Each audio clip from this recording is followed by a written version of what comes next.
नमस्कार, स्वागत है आपका कमोडिटी निवेश में, जहां हम आपको न सिर्फ कमोडिटी बाजार की खबरों से रूबरू कराते हैं, बल्कि बेहतर ट्रेडिंग कॉल्स भी हम आपके लिए लेकर आते हैं। साथ ही हमारे एक्सपर्ट्स कमोडिटी बाजार से जुड़े आपके सवालों के जवाब भी देते हैं। गोल्ड सिल्वर हो, एग्री कमोडिटी हो या फिर बेस मेटल्स, इन तमाम कमोडिटी के बेहतर ट्रेडिंग कॉल्स और ट्रेडिंग ट्रेंड्स को समझना जरूरी है, तभी आप कमोडिटी बाजार के सफल निवेशक या ट्रेडर बन सकते हैं। इसी मकसद के लिए हम लेकर आए हैं आपके लिए ये खास कमोडिटी निवेश। और आज हमारे साथ 3 मेहमान होंगे और 2 मेहमान आपके सभी सवालों के जवाब देने वाले हैं। दीपेन शाह हैं stevent.com से, अनुज गुप्ता हैं IIFL सिक्योरिटीज के वाइस प्रेसिडेंट है कमोडिटी और करेंसी सेगमेंट के, और साथ ही आगे हमारे साथ डीडी कॉटन के MD अरुण शेख सरिया साहब भी होंगे, जिनसे हम कॉटन मार्केट का पूरा आउटलुक समझेंगे। अब तीनों मेहमानों का ET नाउ स्वदेश पर स्वागत है। सबसे पहले बात आज आने वाले फैसले की, वो है फेड के फैसले की, क्योंकि फेड आज ब्याज दरों में कितनी बढ़ोतरी होगी इस पर आज फैसला आ जाएगा। क्या फेड का डिसीजन रहता है? दीपेन जी, क्या लग रहा है, आप क्या अनुमान लगा के चल रहे हैं और बाजार में आपका सेंस क्या कह रहा है? किस तरह के फैसले की उम्मीद रहेगी और आगे की कमेंट्री किस तरह की हो सकती है फेड की? देखिए, सबसे पहले तो खास स्पेशल शो में बुलाने के लिए आपका धन्यवाद।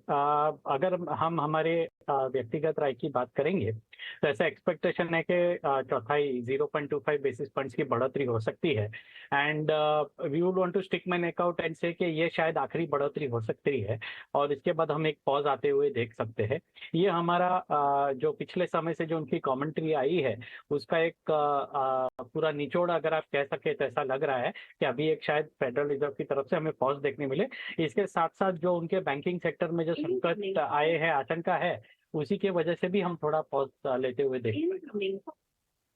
जो अहम बात जो दीपेन जी कह रहे हैं कि इस बार की ब्याज दरों की बढ़ोतरी के बाद हो सकता है कि आगे की पॉलिसी बैठकों में ब्याज दरें नहीं बढ़ाई जाए, और ये जो बढ़ोतरी होगी ये लगातार 10वीं बार होगा जब फेडरल रिजर्व ब्याज दरें बढ़ाएगा, और इस रेंज को, ब्याज दरों का जो रेंज है उसे 5 से 5.25% के दायरे में ब्याज दरें जा सकता है। लेकिन बाजार के हर 4 में से एक ट्रेडर हैं, उनको लगता है कि जो मई के बाद जो जून की जो बैठक होगी वहां पर ब्याज दरें घटाई भी जा सकती है। इस तरह का भी अनुमान 25% ट्रेडर्स मानकर चल रहे हैं। हालांकि 75% ट्रेडर्स ऐसे हैं, उनको ये लगता है कि ब्याज दरें कटौती तो नहीं होगी, लेकिन पॉज होने की संभावना ज्यादा दिख रही है।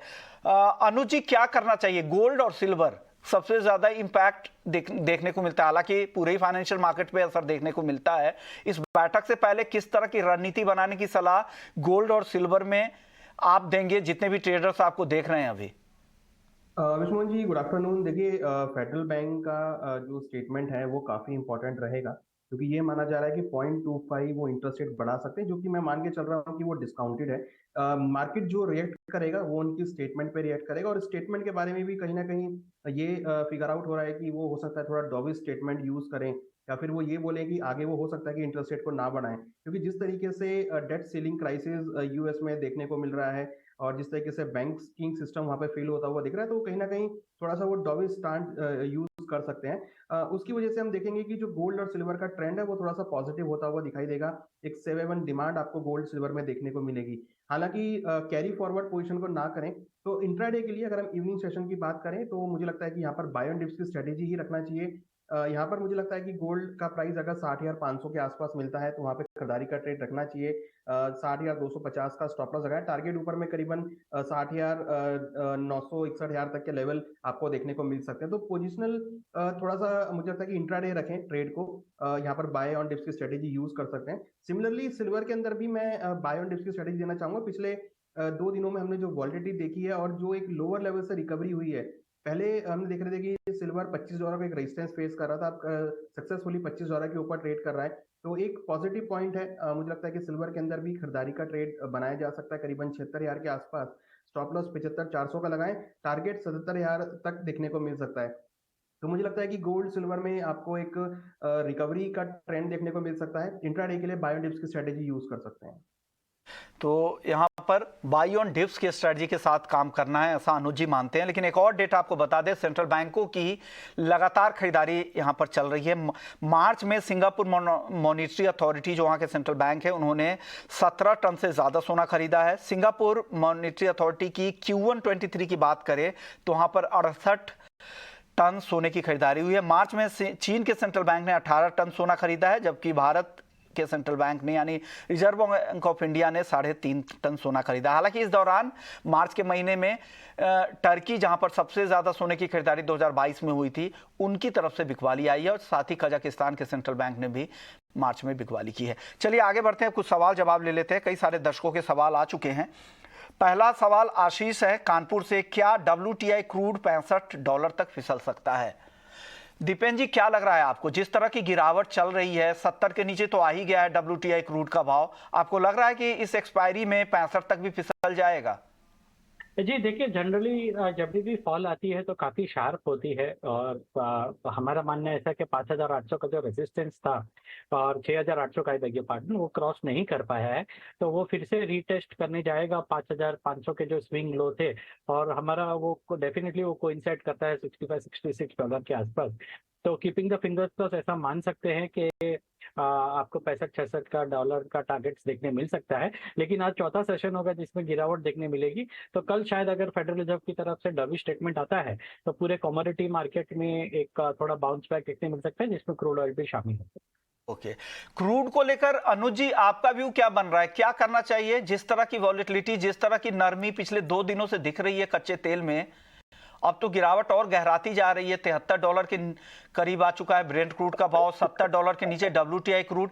क्या करना चाहिए? किस तरह से ट्रेडिंग करनी चाहिए? और ऑप्शन में अगर कुछ ट्रेड हो तो वो भी बता दीजिए।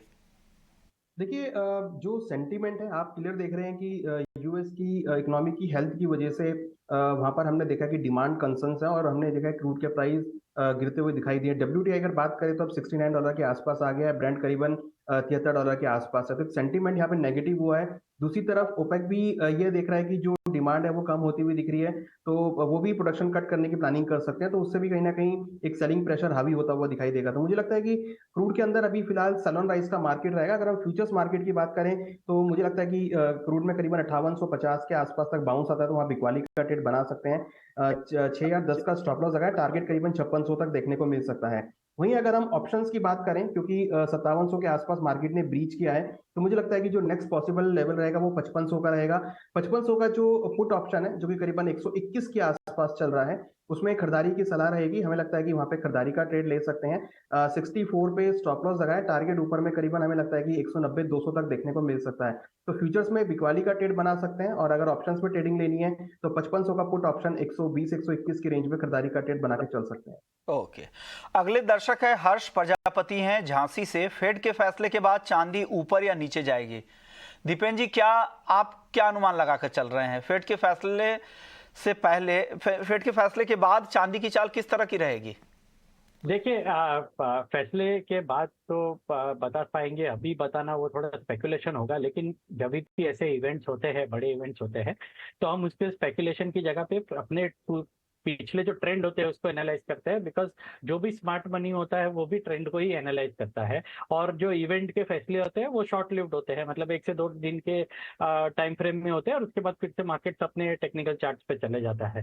तो टेक्निकली अगर आप देखेंगे तो सिल्वर काफी स्ट्रांग रहा है। 74,000 73,800 को ब्रेक नहीं किया है, नीचे में काफी अच्छा सपोर्ट है, और अपने ऑल टाइम हाई के आसपास MCX में भी कंसोलिडेशन कर रहा है। तो जब भी कंसोलिडेशन ऑल टाइम हाई के आसपास होता है और उसके बाद जब भी ब्रेकआउट आता है तो बहुत लंबी मूव आती है। तो हमारा मानना ऐसा है कि आप सिल्वर को आगे जाके लॉन्ग टर्म ट्रेंड में ऊपर की तरफ ही देखेंगे। ओके, अगले दर्शक है इसके बंसल है ग्वालियर से। जिंक इन्होंने 262 रुपए तक जाने की उम्मीद लगा रखी है। अनुज जी, क्या लग रहा है? 262 जिंक पे हाल फिलहाल दिख रहा है क्या आपको? देखिए काफी दूर का लेवल है। मुझे लगता है कि उसमें जाने में टाइम लगेगा, क्योंकि जिस तरीके से हमने एक सेल ऑफ देखा है पूरे बेस मेटल में, तो मुझे लगता है कि मार्केट यहाँ पे थोड़ा सस्टेन हो सकता है।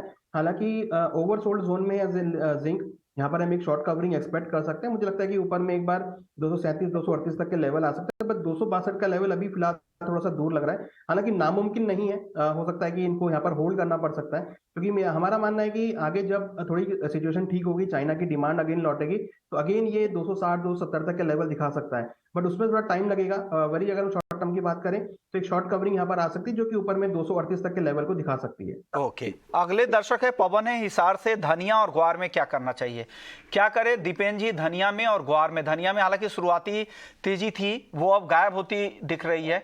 क्या करना चाहिए धनिया में और ग्वार में? देखिए, सबसे पहले तो 6200 का जो लेवल हम एक्सपेक्ट कर रहे थे, जहाँ पे मार्केट सपोर्ट ले सकती है, वो मार्केट ने बखूबी सपोर्ट लिया है और वहां से 10% ऊपर आ चुका है मार्केट।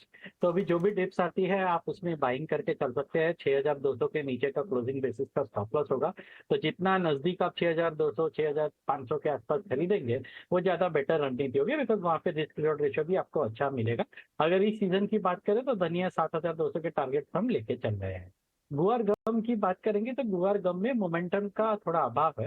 अंडरटोन थोड़ा पॉजिटिव है लेकिन मोमेंटम नहीं है, तो होगा ये कि आप पोजीशंस में बने रहेंगे लेकिन वो मार्केट कहीं चलने में सक्षम हो जाए।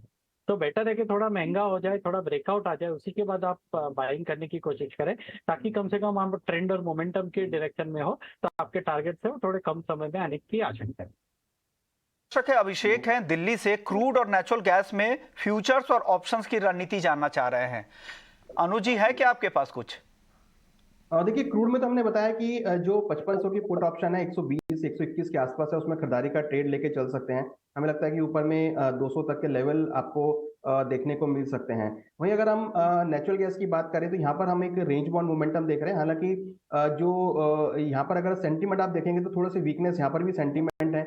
हम देख रहे हैं कंटिन्यूसली 200 से लेकर 180 के बीच प्राइस मूव कर रहे हैं। तो यहाँ पर मैं करीबन ऊपर में 190 200 का जो कॉल ऑप्शन है उसको खरीदारी की सलाह देना चाहूंगा, जो कि अगर आप इसका जो प्राइस देखेंगे वो करीबन 3 से 4 रुपए के आसपास चल रहा है। वहां पर खरीदारी का ट्रेड ले सकते हैं 200 का जो कॉल ऑप्शन है, क्योंकि हमें लगता है कि कहीं ना कहीं आगे चलकर जो विंटर सीजन की डिमांड है वो असर दिखाएगी और प्राइस में बाउंस बैक आ सकता है। तो नेचुरल गैस के अंदर 200 की जो कॉल ऑप्शन है 3 से 4 रुपए के आसपास खरीदारी का ट्रेड बना सकते हैं।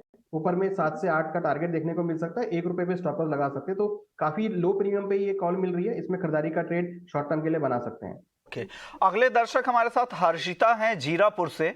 क्रूड 5 लॉट 6200 रुपए में खरीदा है। अनुज जी, आपकी फॉलोअर हैं, जानना आपसे ही चाह रही हैं क्या करना चाहिए इनको? 6200 की बाइंग है, भाव तो 500 रुपए नीचे आ गया है उससे। क्या वेट करे, कुछ फायदा होगा इनको, और कब तक वेट करे तो आएगा इनके भाव के आसपास? और देखिए, अभी फिलहाल थोड़ा सेंटीमेंट डाउन लग रहा है। मुझे लगता है कि यहाँ पर अभी प्राइस में थोड़ी बहुत गिरावट और देखने को मिल सकती है। तो हमारी राय है कि एक बार ये जो 5500 की पुट ऑप्शन है उसको लेके चल सकते हैं, उससे इनकी पोजीशन हेज भी हो जाएगी। और जब प्राइस 5500 के आसपास आएंगे तो काफी अच्छा सपोर्ट जोन रहेगा, जहां पर हम एक्सपेक्ट कर रहे हैं कि एक रिकवरी रिलीफ रैली देखने को मिलेगी। तो वहां पर वो अगेन कुछ पोजीशन एवरेज करके ऐड कर सकते हैं, फिर वहां से एक बाउंस बैक आता है 5800 5900 के आसपास, तो वहां पर इनको एग्जिट करने का मौका मिलेगा। जी, आपसे ही अगला सवाल है, आपके ही फॉलोअर है नवनीत हैं। इनका सवाल है गोल्ड सिल्वर क्या ओवरनाइट के लिए क्या करना चाहिए, या ओवरनाइट क्या ट्रेड इसको लेके जाना चाहिए क्या गोल्ड सिल्वर का? देखिए, ओवरनाइट तो नहीं लेके जाना चाहिए, बट सेंटीमेंट इसका पॉजिटिव है, तो मेरे हिसाब से बाइंग का ही ट्रेड आपको रखना चाहिए, बाय और गोल्ड और सिल्वर में। ओवरनाइट कोशिश करें कि ना रखें। अगर आप ओवरनाइट रखते भी हैं तो पोजीशन को हेज करके जाएं, जिससे कि अगर मार्केट गैप अप या गैप डाउन हो सकता है तो उससे आपको एक जो गैप डाउन और गैप अप है उससे आप बच सकें। तो ट्रेंड अभी भी मुझे पॉजिटिव ही लग रहा है और फेड से भी मुझे लगता है कि एक आउटकम थोड़ा सपोर्टिव ही आएगा। तो हमारी राय है कि आप इंट्राडे करें, और अगर आप रखना भी चाहते हैं कैरी ओवर तो उसको हेज करके जाएं पोजीशन को। नवीन है काकीनाडा से। गोल्ड इन्होंने 2 लॉट शॉर्ट किया है 60,350 रुपए में। अब क्या करना चाहिए दीपेन जी? देखिए, सबसे पहले तो ट्रेंड ऊपर की तरफ है, तो ट्रेंड के विपरीत ट्रेड ना करे, वो ज्यादा बेटर रणनीति होती है। बिकॉज गोल्ड ऐसी है कि अगर मार्केट में पॉजिटिविटी आती है फेडरल रिजर्व से, तो हम अच्छा खासा गैप अप आपको देखने मिल सकते हैं। तो आज के हाई के स्टॉप लॉस के साथ अपनी पोजीशंस को रखें और कोशिश यही करें कि ट्रेंड के विपरीत ट्रेड से क्रूड में बाय या सेल इवनिंग के सत्र में? दीपेन जी, क्या करना चाहिए क्रूड में इवनिंग में? देखिए 5,500 के आसपास का जो सपोर्ट है वो काफी नजदीक है। तो अगर आप क्रूड ऑयल मिनी की तरफ ध्यान देंगे तो सपोर्ट के आसपास आप खरीदारी कर सकते हैं। Don't take me wrong, trend negative ही लग रहा है, लेकिन क्योंकि मार्केट ओवरसोल्ड है और बाउंस बैक की उम्मीद रख रहे हैं, 5,500 5,550 काफी अच्छा सपोर्ट जोन है। तो मिनी कॉन्ट्रैक्ट में आप खरीदारी करने की कोशिश करें। अगले दर्शक है सुमन जैन है गंगानगर से। गोल्ड 2 लॉट सेल किया है 60,760 रुपए में, क्या करना चाहिए अनुज जी इनको? देखिए इनकी पोजीशन अभी इन द मनी है, एट कॉस्ट के आसपास है, तो शाम तक ये वेट कर सकते हैं। अगर यहाँ से 100 से 150 रुपए का डिप मिलता है तो वहां पर एग्जिट करने की सलाह रहेगी। हमें लगता है कि 60,500 के आसपास अगेन एक्यूमुलेशन देखने को मिल सकता है। अगले दर्शक है राजा पटेल हैं इंदौर से। चना के बारे में जा रहे हैं कि चने की चाल कैसी रहेगी। अनुज जी ट्रैक कर रहे हैं आप चने को? देखिए चने और अगर हम दालों की बात करें तो वहां पर हमने एक प्रेशर आते हुए देखा है, बट हमें लगता है कि जो प्राइसेस हैं ये काफी ओवरसोल्ड जोन में है। यहाँ से हम और गिरावट एक्सपेक्ट नहीं कर रहे हैं, तो मुझे लगता है कि अगर ये किसान हैं और इसको होल्ड कर सकते हैं और फिजिकल ट्रेडर हैं, अगर होल्ड करके चल सकते हैं तो होल्ड करना चाहिए। जो लेवल्स अभी चल रहे हैं क्योंकि बिलो एमएसपी प्राइस चल रहा है, और हमें लगता है कि आने वाले टाइम में जो प्राइसेस है उसमें एक अच्छा बाउंस बैक आ सकता है, क्योंकि जिस तरीके से हम मानसून को एक्सपेक्ट कर रहे हैं तो उससे काफी हद तक एग्री कमोडिटीज को सपोर्ट मिलेगा। तो हमें लगता है कि अगर इनकी पोजीशन है तो उसको होल्ड करना चाहिए। अब यहाँ से हमें ज्यादा गिरावट नहीं लग रही है चने के अंदर। चलिए अब हमारे साथ एक और खास मेहमान है, अरुण शेख सरिया साहब हैं, एमडी हैं डीडी कॉटन के। सर स्वागत है आपका ईटी नाउ स्वदेश पर।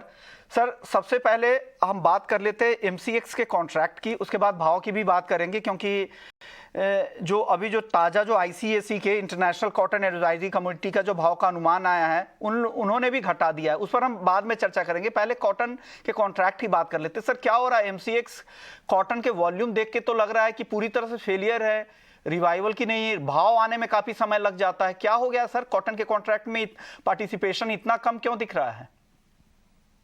देखिए कोई भी चीज जो चलता हुआ कॉन्ट्रैक्ट था, इसको आप ऑल्टरेशन करोगे, उसको मॉडिफिकेशन करोगे तो there will be some suspect, there will be some confusion रहेगा बाजार के अंदर, और वही हुआ है ये कॉन्ट्रैक्ट के अंदर। अच्छा खासा चल रहा था, बट इसको एकदम बंद करके पीछे ड्रास्टिकली इसमें चेंज कर दिया है। तो और सेकेंडली सबसे बड़ा इम्पोर्टेंट पॉइंट क्या हुआ कि इन्होंने बाई मंथली कॉन्ट्रैक्ट कर दिया, तो उसके अंदर जो प्रीमियम है वो प्रीमियम अभी कोई देने को तैयार नहीं है। जैसे भी अब आइस की बात करो तो आइस के अंदर 4 महीने के कॉन्ट्रैक्ट जो है continuously they are at a difference of hardly about 100-200 rupees. यहाँ पे आपके अप्रैल खत्म हुआ भी जून का जो कॉन्ट्रैक्ट है उसके अंदर भाव चल रहे हैं फिजिकल कॉटन से 1500 से 1600 रुपये ऊपर। तो कौन देगा ये ट्रेड भी कौन करेगा? अगर सेलर है, बायर कोई है नहीं, मैं जेलर को माल देने का उधर कोई सामने कोई माल मिलता नहीं। अभी आज ओआई भी आप देखेंगे इसके अंदर ओआई 305 से 306 लॉट के आज ट्रांजैक्शन मुश्किल से 9 या 10 लॉट के हुए, और वॉल्यूम मैं ही देख रहा था 9 वॉल्यूम 9 दिख रहे हैं, 305 का ओआई दिख रहा है। दीपेन जी से भी एक राय ले लेता हूं। दीपेन जी आप भी क्लोजली काफी ट्रैक करते हैं, क्या हो रहा है एमसीएक्स कॉटन में? क्या आपको लग रहा है ये बुरी तरह से फेल होने वाला है ये कॉन्ट्रैक्ट फिर से?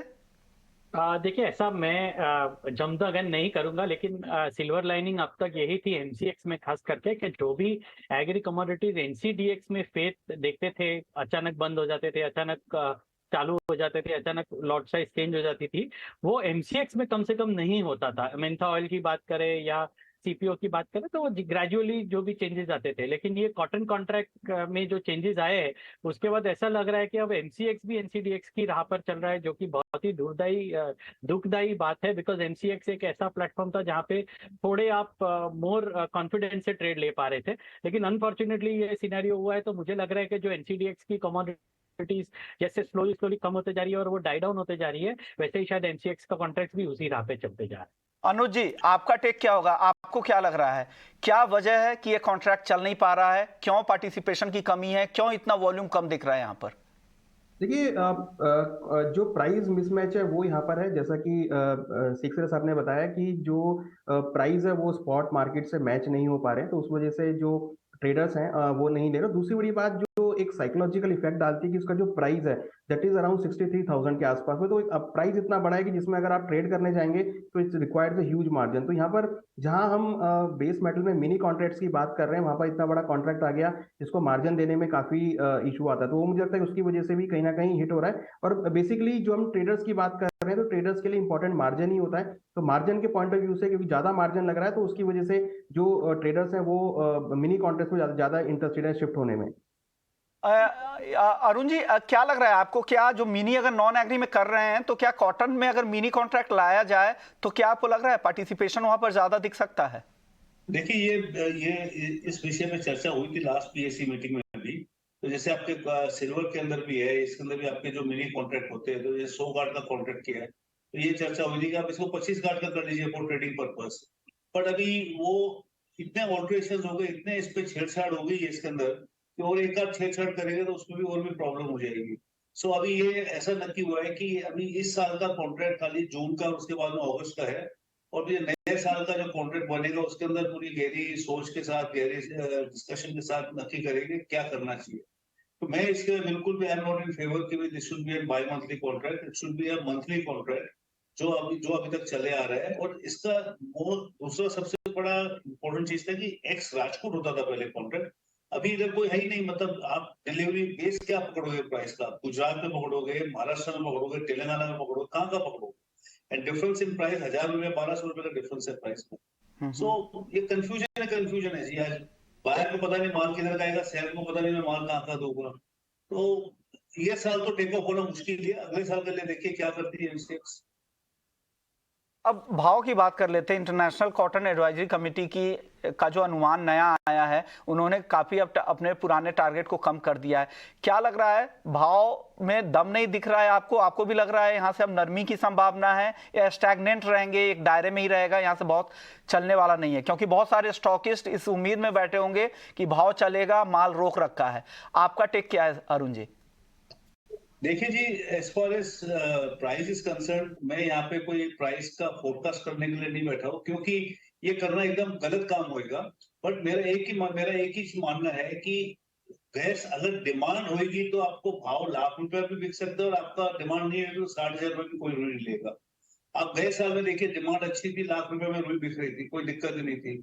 इस साल डिमांड इतनी खराब है, वो ग्लोबली, ये बात नहीं करो खाली हिंदुस्तान के अंदर ही खराब है, ग्लोबली इतनी खराब है कि नहीं आपका यार्न बिक रहा है, नहीं आपका कपड़ा बिक रहा है, नहीं आपका गारमेंट बिक रहा है। तो पीछे आपको कोई मिल वाला आपको क्या भाव देगा रुई का?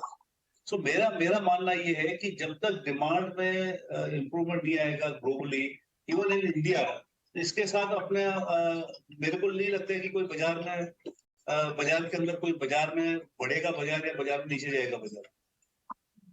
सर, अब जाते जाते एक से कॉटन केक पर एक आपसे राय जानना चाहिए कि कॉटन केक भी काफी समय से दायरे में है, तो बाई प्रोडक्ट ही इसका, लेकिन क्या लग रहा है 2800 के आसपास काफी समय से घूम रहा है। काफी सारे दर्शकों के सवाल भी आते हैं, मैं बहुत ज्यादा सवाल कॉटन केक पे ले नहीं पाता हूं, लेकिन आपका आउटलुक क्या है सर कॉटन केक को लेकर अरुण जी? देखिए, cotton cake again it's a by product of raw cotton, कपास का है। सो और ऑल्टरनेटिव काफी है, अभी सोया के अंदर भी है, ये आपका दूसरे वेराइटीज में भी है। तो कॉटन केक भी रेंज बाउंड रहेगा। मेरे को नहीं लगता है कि बाजार को ज्यादा चलेगा इसके अंदर। 2800 रुपए का चल रहा है, 2500-2600 रुपया डाउन साइड में, और 3000 रुपया अप साइड में। इससे ज्यादा कोई बाजार में कोई तेजी मंदी दिखती नहीं मेरे को। आपका आउटलुक क्या है कॉटन और कॉटन केक को लेकर? छोटा जवाब दीजिएगा।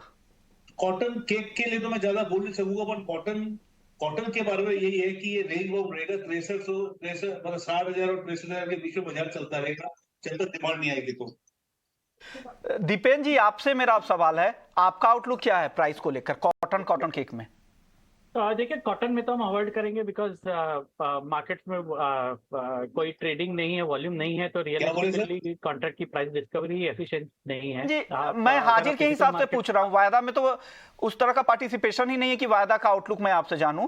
मैं कॉटन के हाजिर भाव के बारे में पूछ रहा हूँ। हाँ, फिजिकल मार्केट में थोड़ी नरमी ही हम एक्सपेक्ट कर रहे हैं, बिकॉज जैसे आपने रिपोर्ट का जिक्र किया उसमें भी हम एक्सपेक्टेशन यही रख रहे हैं कि आगे जाके थोड़ा प्रेशर ही बिल्डअप हो सकता है प्राइसेस पर। और खास करके हम पिछले साल जो अच्छे प्राइसेस देखे उसके हिसाब से क्रॉप की एक्सपेक्टेशन सोइंग भी ज्यादा होगी, तो इसी हिसाब से हम एक्सपेक्ट करेंगे प्राइसेस में इस साल थोड़ा प्रेशर हो सकता है। ओके। कोकोड की बात करेंगे तो कोकोड थोड़ा इंटरेस्टिंग है। अगर 2850 के ऊपर चल रहा है जी, तो जी। यहाँ से आप एक बार 3000 के आसपास के टारगेट देख सकते हैं। ओके, शुक्रिया दीपेन जी आपका, अनुज जी आपका, अरुण शेखसरिया साहब आपका, आप लोगों ने वक्त निकाला और दर्शकों के सवालों के जवाब भी दिए, और कॉटन मार्केट का अरुण जी आपने पूरा आउटलुक भी समझा दिया। वक्त हो गया छोटे से ब्रेक का, ब्रेक के बाद भी यहाँ खबरों का सिलसिला चलता रहेगा, तो अब बने रहिए ईटी नाउ स्वदेश के साथ। नमस्कार।